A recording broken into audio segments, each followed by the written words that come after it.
একটা পরিবারের সদস্যের সাথে এক রকম ব্যবহার যদি আপনি করেন, তাহলে সেই পরিবারেরই একটা সদস্য আপনার সাথে এক রকম ব্যবহার করবে।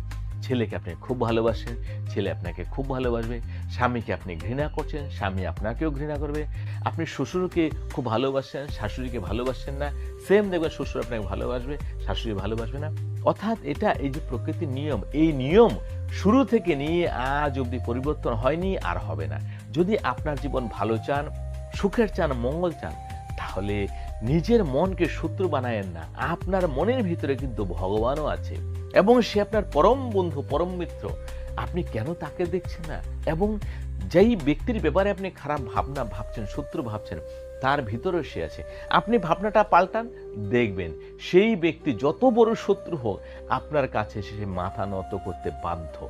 কেননা এই জিনিসও আমি প্রমাণ করে এনেছি। বড় বড়